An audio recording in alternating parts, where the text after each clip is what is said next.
Good evening everyone. Sa mao niyang amo ang panihapon. Buot-buot ra gud ning recipe. Kung muawat mo okay lang.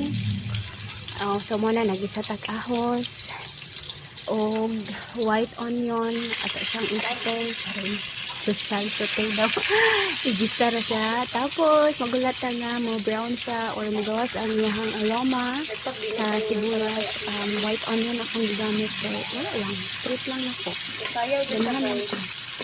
And then pag magawas na iyang aroma, hindi man hindi na makabalog. Waste over. Gakanga pa. Di kabalog. So mo na sige na kung ukay-ukayon, dugaya pud ani. Tapos pag human is ilunod na dayon nato ang kamatis. Yes, butangan na tong kamatis. Ano to ang upo guys. Kaya mura gud sa murag aslom-aslom gamay pero dili pud tong grabe gud ka aslom. Ilunod na to. Nga na ko magluto ang upo. Then butangan ko na ko sa carrots.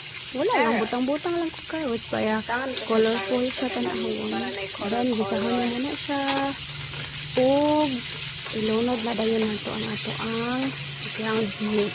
Para mag-uban na sila kaluto. Kaya ang upo is dugay na, dali pa dito na sa maluto. Kaya ang akong gibuhat sa upo, kaya ako asang kumisan ko dug asin. Para, kung tapos di pang tanggal ito yung mga liso. Mga na siya. Tapos, dila dyan na niya. Kanang lutoon og ayo kay lata lain kayo kaunon. Aw kanang humok. Gusto ko kanang crunchy sa. Kamo na gilunod na nako ang ground meat. Gamay ra gud kaayo basta lang. Tapos kibutangan ako siya og tuyo para brown po siya. Tapos lami ugad gapon kung tinapaoy. Pero wala lang, trip lang nako na ground meat akong gibutang. Kato ra gud nang baratuhan, guys. Guys. So mao na siya ko ang gikuan tapos imora na siyang pahumukon. Ako na siyang di pa bukalan ang kuan, ang ground pork daan para mawala yung langsa. Then taklo ba nato? And then hinaya nato tapos ako pa yung gipalong. Napalong pa dyan.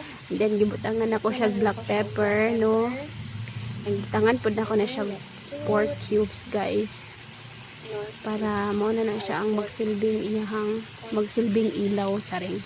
Magsilbing seasoning. Seasoning? Mo na siya magdalag lamig niya, guys.